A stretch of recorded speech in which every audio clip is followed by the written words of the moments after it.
3 years ago, if you asked me what my favorite streaming service was, I would have easily said Disney Plus. At the time, the shows were all great. We continued to get a backlog of content, and while not for everyone, as someone who enjoys most of Disney properties, I had a lot to watch. But 2022 and 2023 have marked a downfall for Disney Plus. We have not only got a lot of just bad content, but questionable decisions by the company, which are making a worse experience. And while I've been annoyed as of late, it wasn't until their most recent decision that really made me angry.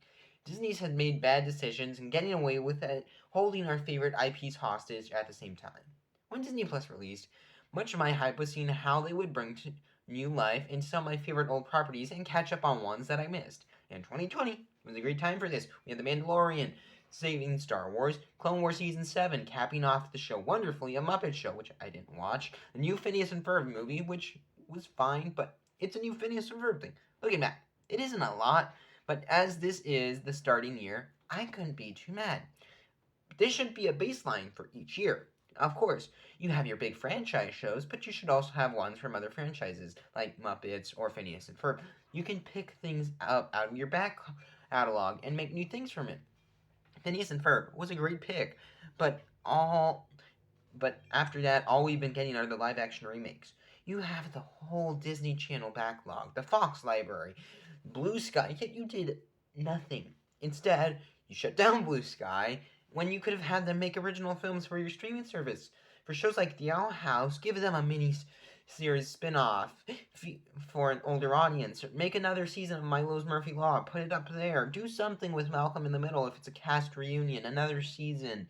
I don't know, but use these properties. Instead, Disney has made Disney Plus, Marvel Plus, and Star Wars Plus, not focusing on any of their other projects. They've made other things, but they hardly are promoted at all. Tell me if you knew that last year, Disney published a film called The Hip Hop Nutcracker. You didn't know that.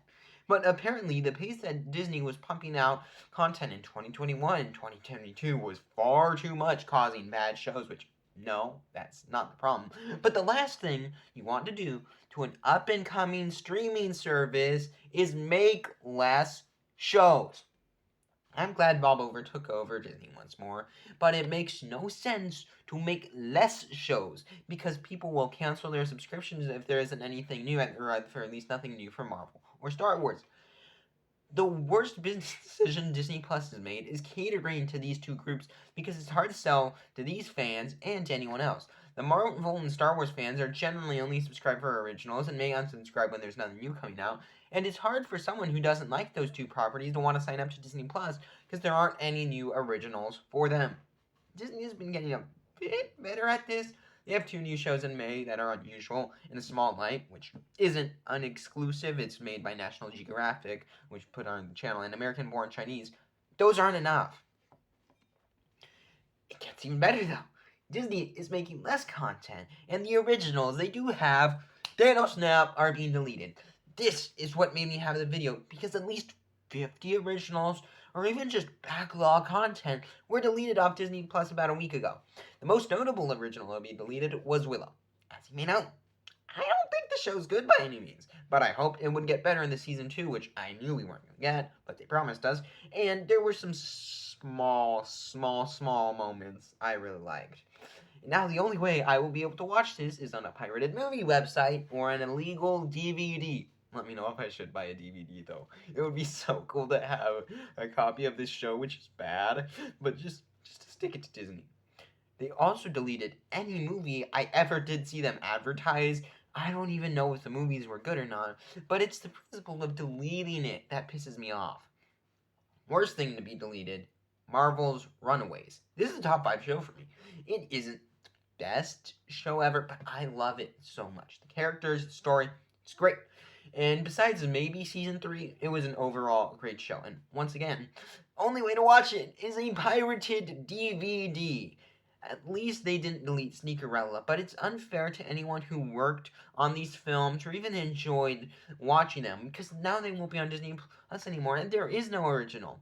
One big thing I just found out, X-Men Origins Wolverine, Say what you will about the film, but it is a big deal in the superhero world, and you should not delete it. It is a part of a series of films, and even though it is bad, it should not be deleted.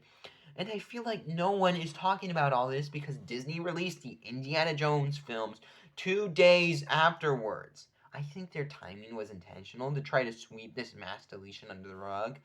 But maybe Disney has a good reason to get rid of all the originals.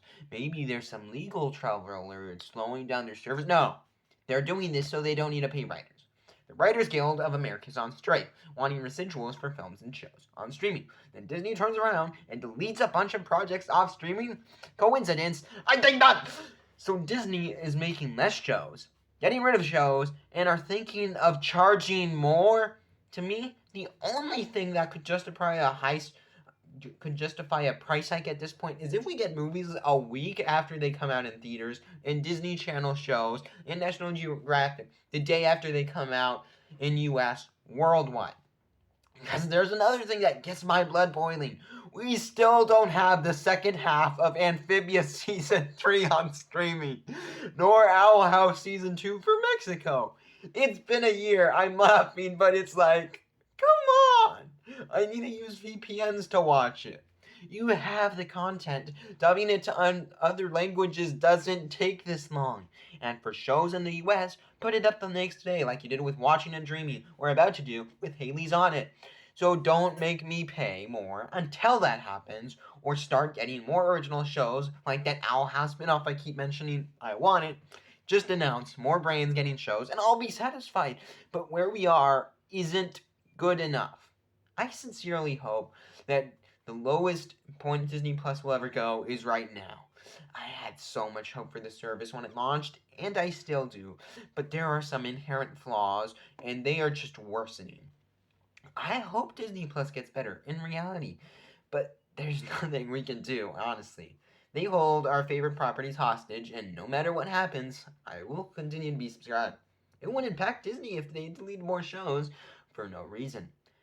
But I can hope that they do one nice thing for the customer instead of burning everything down to the ground while I still keep coming back for more. But then again, even though I may stay, many won't, so hopefully Disney wisens up fast. Anyways, though, that's all I have to say. Thanks for watching, and what do you think? Are you still subscribed to Disney Plus, or have you left? If you left, let me know in the comments down below. Although Disney Plus keeps messing up, there is one of the things I have liked, Star Wars Visions. So if you want to see my ranking of that, make sure to check the video down below. Subscribe for more videos covering Disney Plus and everything on it. I may hate the system, but there are still diamonds in the rough that I will cover. Thanks for watching. I've been Fictional Fanatics, and until the next one, bye!